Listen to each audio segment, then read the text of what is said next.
Okay. Good morning, students. Today we are going to discuss about oscillations. Okay. We are going to discuss about a new topic, oscillations. Okay. Oscillations నుంచి మీకు 8 marks questions ఉంటాయి. 8 marks questions ఉంటాయి. ఆ 8 marks క్వశ్చన్లో single question వచ్చే chances ఉన్నాయి మనకి.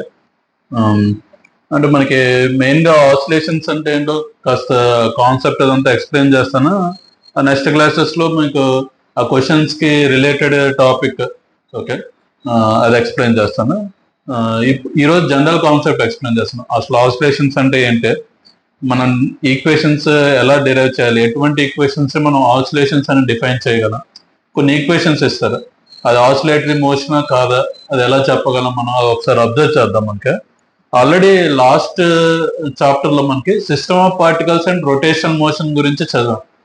ఆ రొటేషనల్ మోషన్ కొంచెం ఎక్స్టెండ్ చేస్తే ఆసిలేషన్స్ అంటాం అన్నమాట. మనకి అంటే ఎక్స్టెండ్ చేయడం అంటే ఇప్పుడు రొటేషనల్ మోషన్ గురించి మనం చదివినప్పుడు ఓకే రొటేషనల్ మోషన్ గురించి మనం చదివినప్పుడు సర్క్యులర్ మోషన్ అది కూడా ఎక్స్ప్లెయిన్ చేశాను. రొటేషనల్ మోషన్ అంటే సర్క్యులర్ మోషన్ లోనే ఒక పార్టికల్ సర్క్యులర్ మోషన్ లో మూవ్ అవుతున్నప్పుడు దాన్ని రొటేషనల్ మోషన్ అని డిఫైన్ చేస్తాం. మనకి with respect to any point it is called as rotational motion. Okay, circular motion ఇక్కడ అబ్జర్వ్ చేసాం. ఆ సర్క్యులర్ మోషన్స్ నుంచి ఆసిలేషన్స్ డిఫైన్ చేయొచ్చు. అదే ఫస్ట్ క్వశ్చన్ 8 మార్క్స్ లో కూడా. ఓకే, ఎందుకు సర్క్యులర్ మోషన్ ఆసిలేషన్ అవుతుందో కూడా ఒకసారి అబ్జర్వ్ చేద్దాం. మనకి ఓకే, ఆసిలేషన్స్ అంటే ఏంటి, ఆసిలేషన్స్ అంటే మనకు ఆసిలేట్ అవ్వడం అనే వర్డ్ ఎప్పుడు యూజ్ చేస్తామంటే, ఆసిలేట్ అవ్వడం అంటే అటు ఇటు మూవ్ అవ్వడాన్ని ఆసిలేషన్ అంటాం. మనకి to and fro motion. Okay, to and fro motion is called oscillatory motion. Oscillatory motion is nothing but to and fro, to and fro motion. అంటే సింపుల్ గా చెప్పాలంటే to that point from that point, ఆ పాయింట్కి వెళ్ళి మళ్ళీ ఆ point నుంచి రావడం. Okay, to and fro, to that point and from that point. Okay, దాన్నే షార్ట్ కట్ లో టు అండ్ ఫ్రో మోషన్ అని చెప్పొచ్చు అనమాట మనకి. Okay, to and fro motion. Okay, అటు ఇటు మూవ్ అవుతున్నప్పుడు దాన్ని ఆసిలేషన్స్ అంటాం మనకి. ఓకే, ఆసిలేషన్స్ అంటే మనకి ఇక్కడ అబ్జర్వ్ చేసినప్పుడు ఒక పార్టికల్ సపోజ్ ఇలా మూవ్ అవుతుంది మనకి. Okay, left to right, right to left, left to right, right to left, left to right, right to left, అలా కంటిన్యూస్ గా అటు ఇటు మూవ్ అవుతున్నప్పుడు దాన్ని ఆసిలేటరీ మోషన్ అంటాం. ఒకటే డైరెక్షన్ లో కదా, అలా కంటిన్యూస్ గా రెండు డైరెక్షన్స్ లో మూవ్ అవ్వాలి. ఒకటే డైరెక్షన్ లో మూవ్ అవుతే సరిపోదు, రెండు డైరెక్షన్స్ లో మూవ్ అవుతేనే దాని ఆసిలేటరీ మోషన్ అని డిఫైన్ చేస్తాం మనకి. ఓకే, దీనికి డిఫరెంట్ ఎగ్జాంపుల్స్ ఉంటాయి మనకి. Suppose if I consider A simple pendulum. Okay, simple pendulum, I'm considering A mass here. Okay, ఈ మాస్ ని స్లైట్ గా పుల్ చేసి ఇక్కడ నుంచి రిలీజ్ చేస్తున్నాం. మనకి ఇక్కడ నుంచి రిలీజ్ చేస్తున్నప్పుడు అది ఏ పాత్ లో ట్రావెల్ అవుతుంది, మనకి టు అండ్ ఫ్రో ట్రావెల్ అవుద్ది ఇలా. ఓకే, ఇలా టు అండ్ ఫ్రో ట్రావెల్ అవుద్ది. ఓకే, దీన్ని ఆసిలేటరీ మోషన్ అని డిఫైన్ చేయొచ్చు. Okay, this motion is called oscillatory motion. This particle is travelling to and fro. Okay, this motion is called oscillatory motion. Okay, దీన్ని oscillatory motion అని define చేయొచ్చు మనకి. Okay, next ఇంకా మనకి observe చేస్తున్నప్పుడు ఇది oscillatory motion.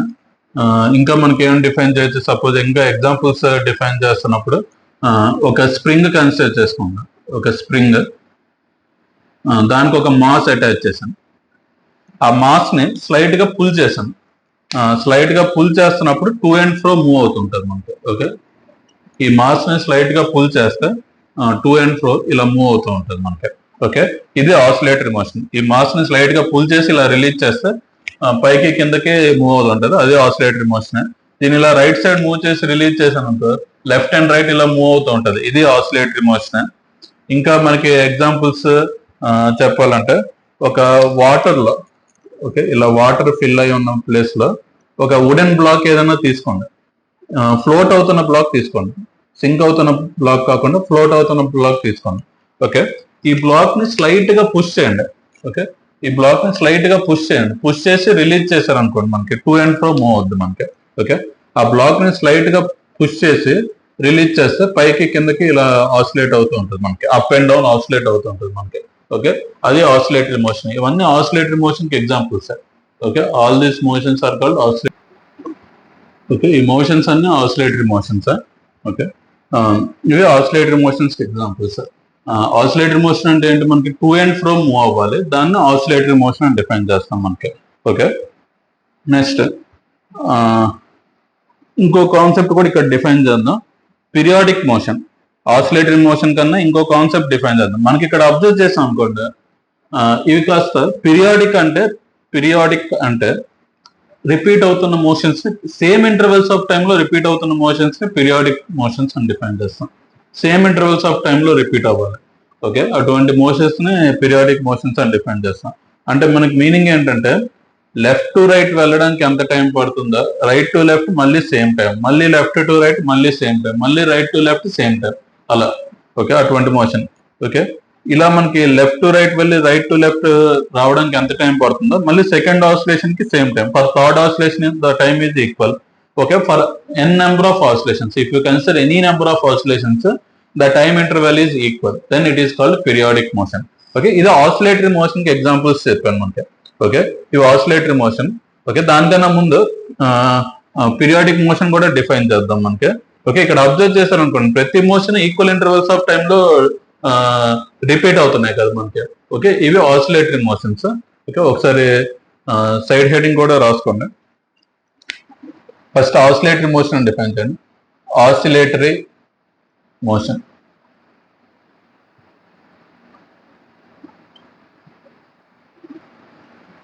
Oscillatory motion. Okay, first side heading, దానికి examples కూడా రాసుకోండి మనకి. ఓకే, అలా నెంబర్ ఆఫ్ ఎగ్జాంపుల్స్ ఇవ్వచ్చు మేము ఆసిలేటరీ మోషన్ కి. ఎన్ నెంబర్ ఆఫ్ ఎగ్జాంపుల్స్ మీకు డిఫైన్ చేయొచ్చు మనకి oscillatory motion.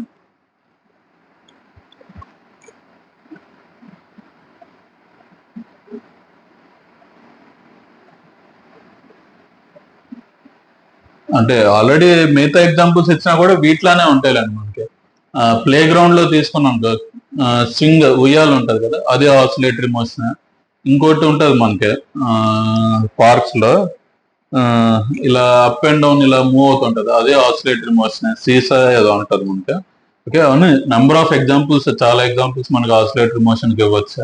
Okay, okay, main side heading రాసుకోండి, oscillatory motion. Main heading oscillations, side heading oscillatory motion. Okay, definition రాసుకోండి. A body is said to be, a body is said to be, a body is said to be in oscillatory motion. A body is said to be in oscillatory motion. A body is said to be in oscillatory motion. A body is said to be in oscillatory motion if it moves to and fro,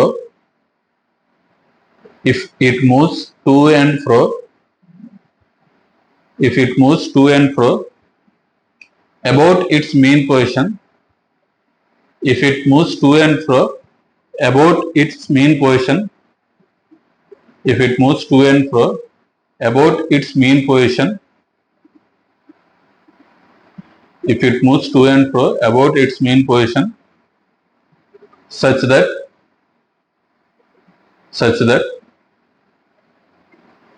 at any particular point, if it moves to and fro about its mean position, such that at any particular point, such that at any particular point,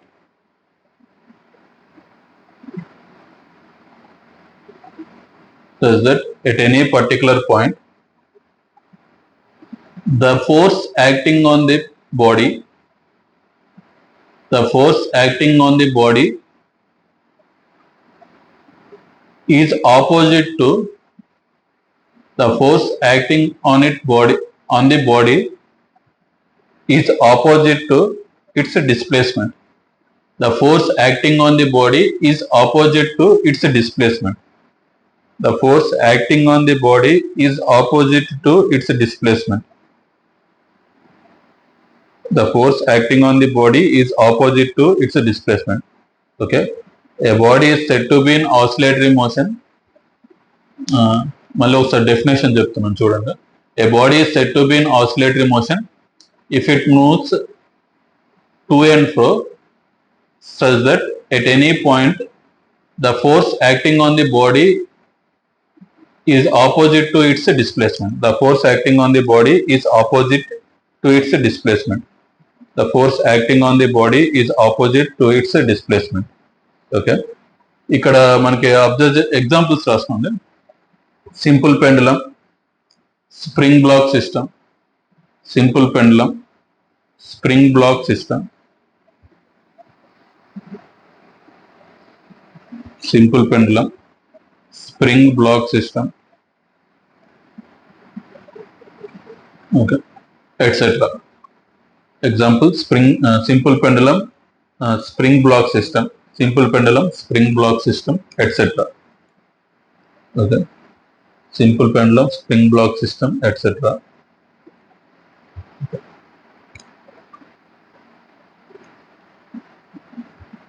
ఒకసారి ఈ note down చేసుకోండి మనకి examples కూడా draw చేసుకుంటే draw చేయండి.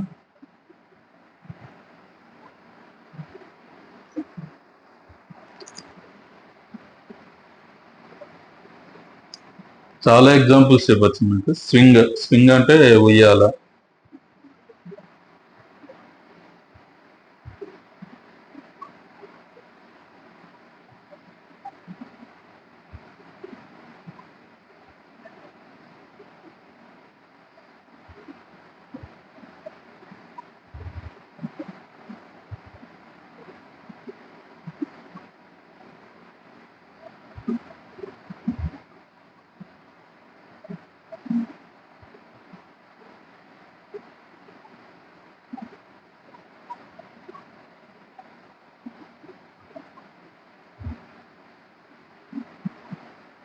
Okay.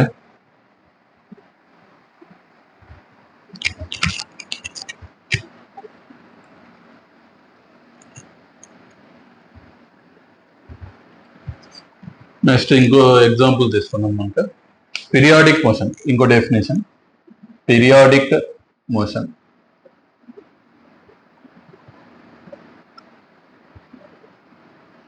Okay, periodic motion. Periodic అంటే ఏంటి? మనకి పీరియడ్స్, ఓకే, అంటే మనకి క్లాస్ పీరియడ్స్ తీసుకున్నాం అనుకో, టైం టు టైం రిపీట్ అవుతున్నాం. మనకి 1 hour తర్వాత నెక్స్ట్ పీరియడ్, 1 hour తర్వాత నెక్స్ట్ పీరియడ్, అలా periodic motion same interval of టైంలో మళ్ళీ రిపీట్ అవుతున్నప్పుడు దాన్ని పీరియాడిక్ మోషన్ అని డిఫైన్ చేస్తాం మనకి. ఓకే, అలా దాన్ని పీరియాడిక్ మోషన్ అని డిఫైన్ చేస్తాం మనకి. ఇందాక తీసుకున్న ఆసిలేటరీ మోషన్స్ అన్ని కూడా పీరియాడిక్ మోషన్స్. అంటే suppose examples, periodic motion examples తీసుకుంటే the rotation of earth 24 hours లో ఎర్త్ రొటేట్ అవుతుంది మనకి. ఎవ్రీ 24 hours కి ఒక రొటేషన్ కంప్లీట్ చేస్తుంది ఎర్త్. ఓకే, అది పీరియాడిక్ మోషన్. నెక్స్ట్ ఇంకా ఏం డిఫైన్ చేయొచ్చు మనకి సపోజ్ అబ్జర్వ్ చేస్తే sun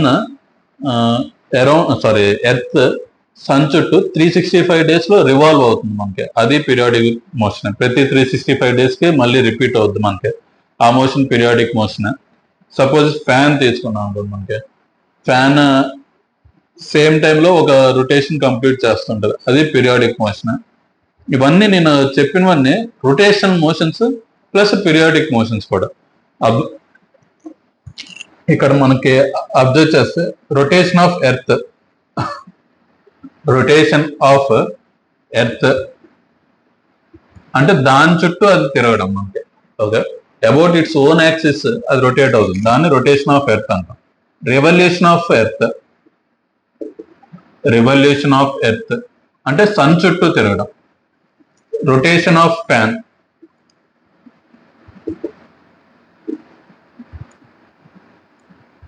okay, rotation of fan. Rotation అనే పదం ఎప్పుడు యూజ్ చేస్తాం? మనకి దాని చుట్టూ అది తిరిగితే దాని రొటేషన్ అంటాం, వేరే దాని చుట్టూ అది తిరుగుతున్నప్పుడు అది రెవల్యూషన్ అంటాం. Okay, rotation of fan, rotation of earth, revolution of earth. Okay, ఇవన్నీ పీరియాడిక్ మోషన్స్. ఇవే కాకుండా simple pendulum,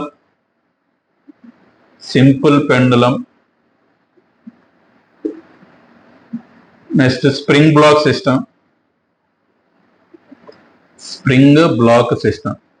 simple pendulum, spring black system, next swing అంటే ఉయ్యాల, స్వింగ్. ఓకే,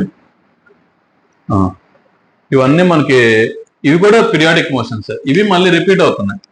సింపుల్ పెండలం మళ్ళీ సేమ్ టైంలో రిపీట్ అవుద్ది, స్ప్రింగ్ బ్లాక్ సిస్టమ్ మళ్ళీ సేమ్ టైంలో రిపీట్ అవుద్ది, స్వింగ్ మళ్ళీ సేమ్ టైంలో రిపీట్ అవుద్ది. కాకపోతే మనకి అబ్జర్వ్ చేస్తే డిఫరెన్స్ ఏంటంటే ఈ 3 మోషన్స్ రొటేషనల్ మోషన్స్ అనమాట. ఓకే, రెవల్యూషన్ అన్న రొటేషన్ అన్న ఒకటే, కానీ దాని చుట్టూ అది రొటేట్ అవ్వట్లేదు, వేరే దాని చుట్టూ రొటేట్ అవుతే దాన్ని రివల్యూషన్ అని అంటాం అంతే. ఓకే, రెవల్యూషన్ రొటేషన్ కి కన్ఫ్యూజ్ అవ్వాల్సిన అవసరం లేదు. రొటేషనల్ మోషన్, ఇవన్నీ రొటేషనల్ మోషన్స్. ఈ 3 ఏంటి మనకి oscillatory motions. Okay, oscillatory motions.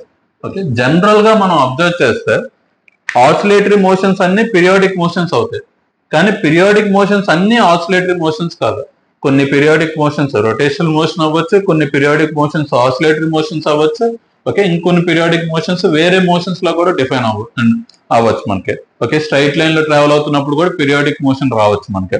Okay, ప్రతి పీరియాడిక్ మోషన్ ఆసిలేటరీ మోషన్ అవ్వాలన్న రూల్ లేదు, కానీ ప్రతి ఆసిలేటరీ మోషన్ జనరల్ గా పీరియాడిక్ మోషన్ అవుద్ది. కాకపోతే మళ్ళీ మనం వేరే ఫ్యాక్టర్స్ ఉండకూడదు, అంటే డాంపింగ్ అంటాం, అంటే ఎక్స్టర్నల్ ఫ్యాక్టర్స్ ఏం లేనప్పుడు. ఓకే, ఎక్కువ విండ్ బ్లో అవుతున్నప్పుడు అటువంటి కేసెస్ ఏమి ఉండకూడదు, మళ్ళీ అదంతా చేంజ్ అయిపోద్ది. అంటే మనం ఐడియల్ కండిషన్స్, పర్ఫెక్ట్ కండిషన్స్ తీసుకున్నప్పుడు ఆసిలేటరీ మోషన్స్ అన్ని పీరియాడిక్ మోషన్స్ అవుతాయి అన్నమాట మనకి.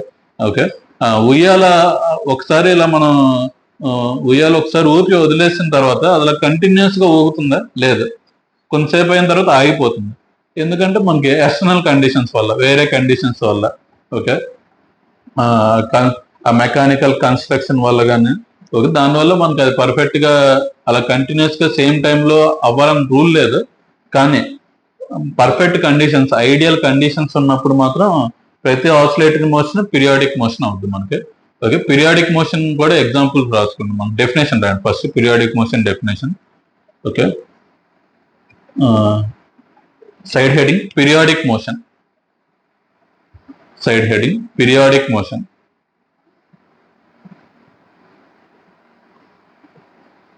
Periodic motion, side heading periodic motion, a motion which repeats itself, a motion which repeats itself in equal intervals of time, a motion which repeats itself in equal intervals of time, a motion which repeats itself in equal intervals of time is called periodic motion. A motion which repeats itself in equal intervals of time, a motion which repeats itself in equal intervals of time is called periodic motion.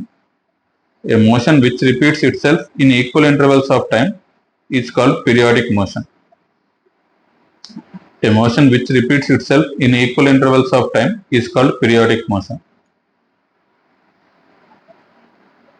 Okay, ఈ examples రాసుకోండి. మీకు examples definition ఒకసారి రాశారు కదా. A motion which repeats itself in equal intervals of time is called periodic motion. A motion which repeats itself in equal intervals of time is called periodic motion. Examples, rotation of earth. First example, rotation of earth.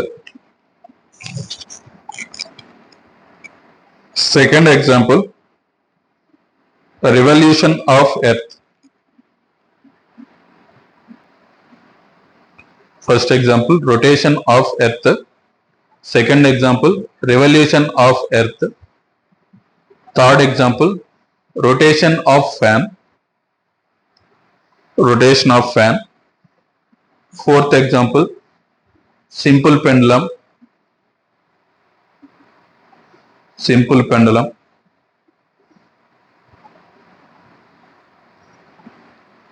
Fifth example, spring block system.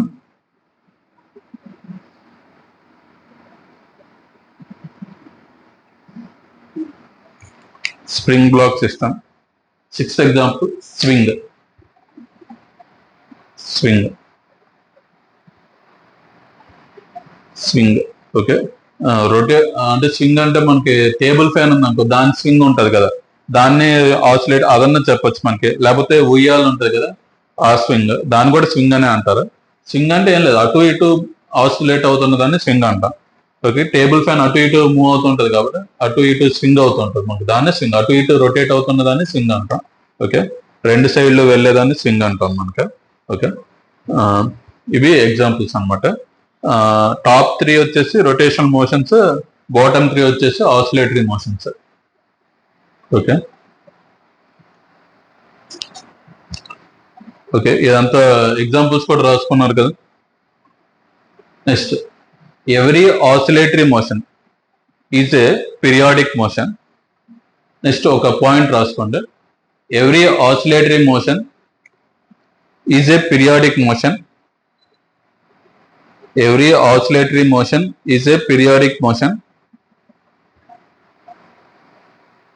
but every periodic motion is not an oscillatory motion. Every oscillatory motion is a periodic motion. Every oscillatory motion is a periodic motion, but every periodic motion is not an oscillatory motion. Every oscillatory motion is a periodic motion, but every periodic motion is not an oscillatory motion. ప్రతి oscillatory motion periodic మోషనే, కానీ ప్రతి periodic motion oscillatory motion అవ్వాలన్న rule లేదు. Every oscillatory motion is a periodic motion, but every periodic motion is not an oscillatory motion.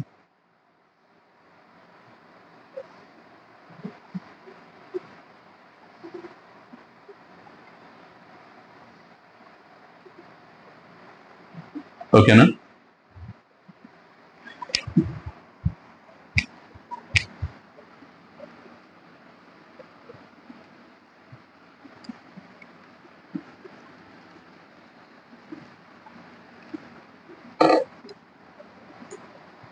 Okay,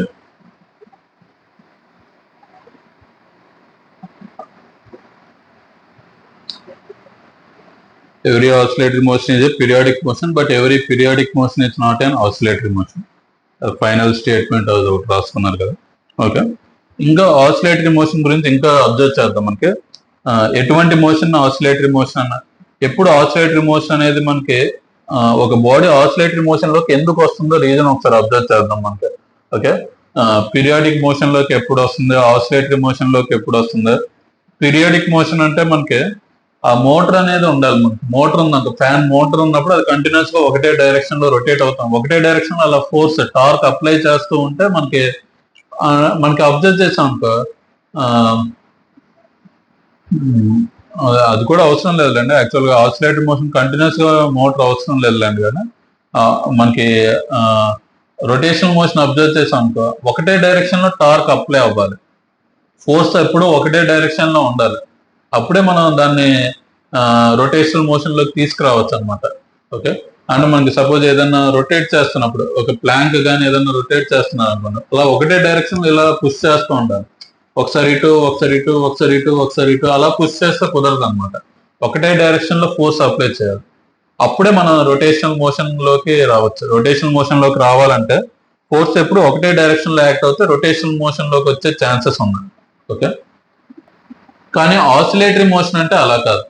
oscillatory motion అంటే ఏంటి, మనకి force ఒక్కొక్కసారి ఒక్కొక్క డైరెక్షన్ లో ఉండాలి. అంటే సారీ, కొంతసేపు ఒక డైరెక్షన్ లో ఉంటే మరి కొంతసేపు దానికి ఆపోజిట్ డైరెక్షన్ లో ఉండాలి. అలా బ్యాలెన్స్ అయిందనుకో అప్పుడు ఆసిలేటరీ మోషన్ వస్తుంది అనమాట. Okay, rotational motion different case, oscillatory motion different case. Rotational motion లో మనం ఫోర్స్ ఎప్పుడు ఒకటే డైరెక్షన్ లో, టార్క్ ఎప్పుడు ఒకటే డైరెక్షన్ లో అప్లై చేయాలి. కానీ ఆసిలేటరీ మోషన్ లో మనకు అలా అవసరం లేదు. ఓకే, డిఫరెంట్ డైరెక్షన్స్ లో కూడా అప్లై చేయొచ్చు. డిఫరెంట్ డైరెక్షన్స్ లో అప్లై చేయవలసి వస్తుంది మనకి. ఓకే, అలా ఫోర్స్ అప్లై చేస్తేనే మనం ఆసిలేటరీ మోషన్ రావచ్చు అనమాట. ఓకే, దానికి ఎగ్జాంపుల్స్ ఏంటో తీసుకుందాం మనకి. ఓకే, ఆసిలేటరీ మోషన్ లో కొన్ని టర్మ్స్ డిఫైన్ చేస్తాం. ఇప్పుడు ఒక బాడీ ఆసిలేటరీ మోషన్ లో మూవ్ అవుతున్నప్పుడు దీన్ని ఏమని డిఫైన్ చేస్తున్నానంటే మిడిల్ పొజిషన్ అని డిఫైన్ చేస్తున్నాను. Middle position. ఓకే, ఆర్ లేకపోతే ఇంకో నేమ్ ఏమి ఇవ్వచ్చు, మీన్ పొజిషన్. మీన్ అన్న మిడిల్. ఓకే, మీన్ అంటే ఏంటి, మీన్ వాల్యూ అంటే ఏంటి, మీన్ అన్న, యావరేజ్ అన్న, మిడిల్ అన్న, అన్నిటికీ మీనింగ్ ఆల్మోస్ట్ ఒకటే. కొన్ని టర్మ్స్ అలా ఒక్కొక్కటి ఒక్కొక్క ప్లేస్ లో యూజ్ చేస్తాం కానీ okay middle position or mean position okay next దీన్ని ఏమని డిఫైన్ చేస్తున్నానంటే positive extreme position positive extreme position లేకపోతే రైట్ సైడ్ ఎక్స్ట్రీమ్ పొజిషన్ అని కూడా చెప్పొచ్చు positive extreme position mean position or middle position positive extreme position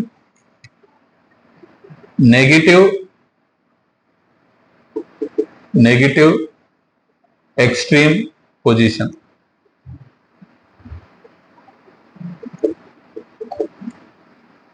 positive extreme position negative extreme position okay middle position or main position positive extreme position negative extreme position అలా different terms define చేసాం ఓకేనా middle position positive extreme position negative extreme position లేకపోతే right side extreme position left side extreme position ఆ names కూడా ఇవ్వచ్చు ఇదేమని define చేస్తున్నాను అంటే X is equal to 0 అని డిఫైన్ చేస్తున్నాను ఈ point middle position X is equal to 0 X is equal to plus A X is equal to minus A X is equal to 0 X is equal to plus A X is equal to minus A okay అంటే మనకు observe చేసాం అనుకో okay ఇది middle position okay right side extreme position left side extreme position ఎక్కడి నుంచి అయినా particle start అవ్వచ్చు ఒక దగ్గర నుంచే పార్టికల్ స్టార్ట్ అవ్వాలన్న రూల్ లేదు నేను మిడిల్ పొజిషన్ నుంచి స్టార్ట్ చేస్తున్నాను మనకి రైట్ సైడ్ మళ్ళీ మిడిల్ మళ్ళీ లెఫ్ట్ సైడ్ మళ్ళీ మిడిల్ దీన్ని ఒక ఫుల్ ఆసిలేషన్ అని చెప్పొచ్చు అనమాట మనకి ఓకే మిడిల్ పొజిషన్ నుంచి రైట్ సైడ్ వెళ్ళి రైట్ నుంచి మళ్ళీ మిడిల్కి వచ్చి మళ్ళీ మిడిల్ నుంచి లెఫ్ట్ సైడ్కి వచ్చి మళ్ళీ లెఫ్ట్ నుంచి మళ్ళీ మిడిల్కి రావాలి ఇది ఒక ఫుల్ ఆసిలేషన్ అనమాట ఓకే ఇందులో మనకు అబ్జర్వ్ చేస్తే ఇది రిఫరెన్స్ పాయింట్ కింద తీసుకుంటున్నాను ఓకే ఓకే దీన్ని రిఫరెన్స్ పాయింట్ కింద తీసుకుందాం మనకి ఓకే అప్పుడు మనకి అన్ని బెటర్ గా డిఫైన్ చేయొచ్చు మనకి దీన్ని రిఫరెన్స్ పాయింట్ కింద తీసుకుంటున్నాం ఓకే ఈ రిఫరెన్స్ పాయింట్ నుంచి ఆ పార్టికల్ మాక్సిమం ఎంత డిస్టెన్స్ వరకు వెళ్తుంది ఆ రిఫరెన్స్ పాయింట్ నుంచి పార్టికల్ మాక్సిమం ఎంత డిస్టెన్స్ వరకు వెళ్తుంది ప్లస్ ఏ అనే డిస్టెన్స్ వరకు వెళ్తుంది రిఫరెన్స్ పాయింట్ నుంచి మాక్సిమం ఏ అనే డిస్టెన్స్ వరకే వెళ్తుంది ఓకే అందుకే దీన్ని ఏమని డిఫైన్ చేస్తామంటే యాంప్లిట్యూడ్ అని డిఫైన్ చేస్తాం ఓకే దీన్ని యాంప్లిట్యూడ్ అంటే ఈ వర్డ్ ఎక్కడ యూజ్ చేస్తాం మనకి యాంప్లిఫైర్ అనే వర్డ్ యూజ్ చేస్తాం యాంప్లిఫైర్ అంటే మనకి సౌండ్ బాక్స్ లో వాడతాం ఈ word okay speakers sound box లో వాడతాం amplifier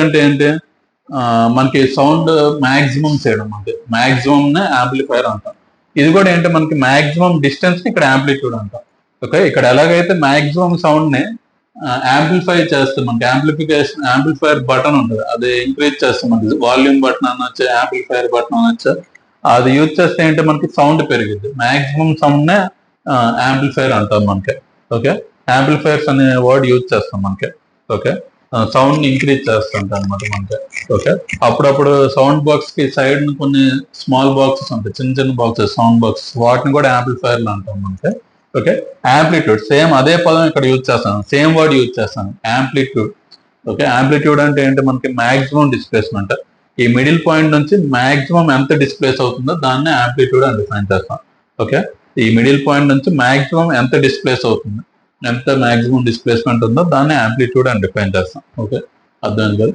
the maximum displacement of a particle from middle position okay middle position నుంచి మాక్సిమం ఎంత డిస్ప్లేస్ అవుతుందో దాన్ని యాంప్లిట్యూడ్ అని డిఫైన్ చేస్తాం ఓకే అలా డిఫరెంట్ టర్మ్స్ యూజ్ చేస్తాం మనకి ఇక్కడ యాంప్లిట్యూడ్ అనే ఒక టర్మ్ యూజ్ చేసాము తర్వాత ఇంకో టర్మ్ ఏం యూజ్ చేయొచ్చు అంటే టైం పీరియడ్ అనే టర్మ్ యూజ్ చేయొచ్చు ఓకే ఆల్రెడీ యాంప్లిట్యూడ్ అనే టర్మ్ యూజ్ చేస్తున్నాం next time period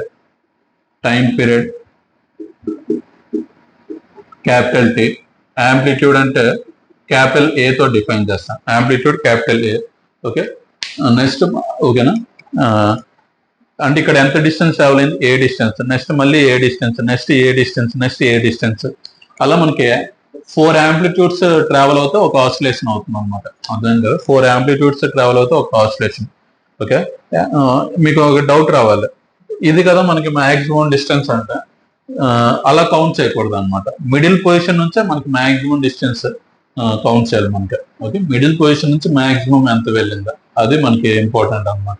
okay. Okay.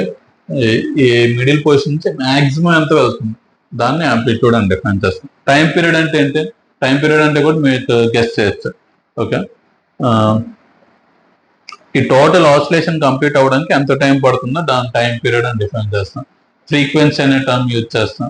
Okay. ఇవన్నీ డిఫరెంట్ వర్డ్స్ యూజ్ చేస్తాం. అవన్నీ ఒకసారి నెక్స్ట్ క్లాస్లో నోట్స్ ఇచ్చేస్తాను, డెఫినేషన్స్ అవన్నీ. ఆ డెఫినేషన్స్ అవన్నీ చెప్పిన తర్వాత మీరు నెక్స్ట్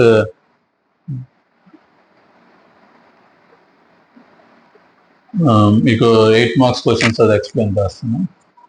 ఓకే. అందరూ ఇది ఒకసారి నోట్ డౌన్ చేసుకోండి. సైడ్ హెడ్డింగ్ ఆసిలేషన్ అని పెట్టుకొని నోట్ డౌన్ చేసుకోండి.